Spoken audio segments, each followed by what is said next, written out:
I call Peter Paraone.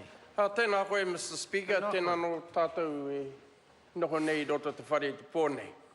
Mr. Speaker, I want to make a contribution in this debate, and I don't necessarily agree with all those who've preceded me in making a contribution to this debate, but rather to say that this is a very big piece of legislation, and I think it would be one of the biggest volumes in terms of Māori land law. And I liken it to, I want to use the analogy of a car that has a puncture. And rather than just fixing the puncture, it seems to me that the government is replacing the whole car. Because that used to be the modus operandi in making amendments to legislation, particularly Māori legislation, when it required amendment. And this bill, as we are all led to believe, is to address the issue of underutilised, undeveloped Māori land. And the reason for this is that a lot of the land is landlocked, and that this bill is intended to address that problem. Can I suggest, Mr. Speaker, that this bill will not necessarily address that issue? And as the previous speaker alluded to, the major problem is access to financial resources by landowners to put into the utilisation of their land. The other issue is that much of the land that we're talking about is landlocked. And while the bill might make reference to that, it certainly doesn't address that issue. Mr. Speaker, this bill has been around for a while in terms of the genesis of it, and the Māori Affairs Select Committee, of which I can gladly say that I'm a member of, we recommended that with some amendments that it should be passed into law.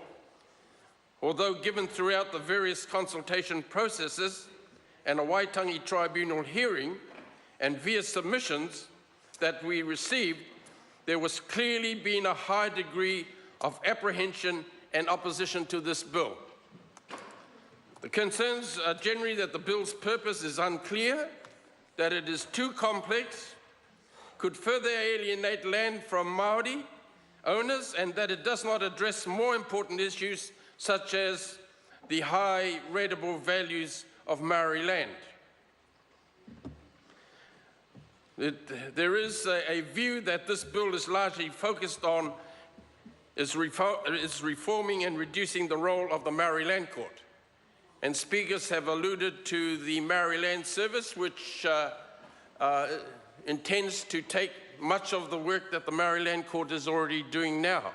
And referring back to the analogy that I used of about a car and its puncture, all that needed to be done, I believe, is that the services intended by the proposed Māori Land Service could have been adopted and arranged for within the present Māori Land Court system. In fact, when I worked for the Māori Land Court, we used to have a division called the Māori Land Title Improvement Section, and that was their job to arrange for lands to be amalgamated and to be utilised for land development. That's not to say that it was perfect, but it certainly addressed the issue of land utilisation.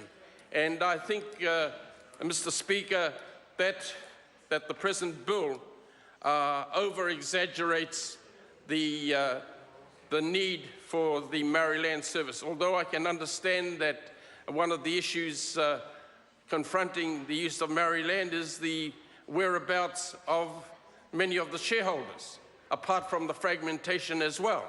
But that, again, is part of tikanga Māori, that everybody is entitled to succeed to their tupuna, to their parents' land interests. And so you will end up getting the fragmentation that we talk about.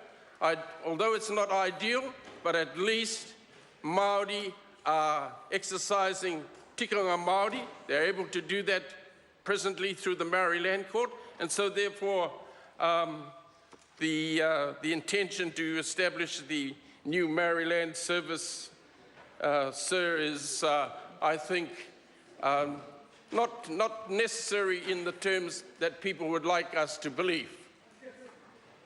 So my party, we share in the minority report that's been prepared.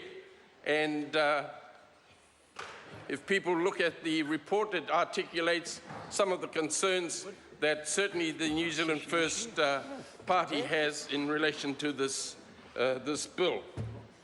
And I want to make reference to one submission which was made by the Maori Women's Welfare League. And I quote from our minority report: "Despite the review panel that gave rise to this bill being tasked with assessing the extent to which the regulatory environment is enabling or inhibiting the achievement of Maori landowner aspirations, the panel chose to develop recommendations based on," and I quote, "what should the law look like rather than what is wrong with the current law and how it should be fixed." And I don't think it's pure coincidence that the members of the panel at that time are now recognized as part of the corporate world. And so what we've ended up with is really an extension of what they would like to have seen in their capacity as corporate warriors, so to speak.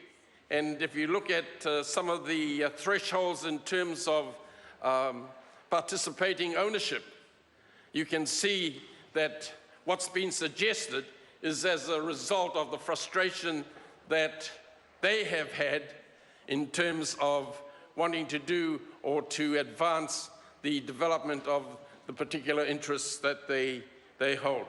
Sir, the bill provides the opportunity for the establishment of governance structures, and I want to just add to the comments made by the previous speaker that there are some present Maori entities who are doing very well, sir, under the present bill.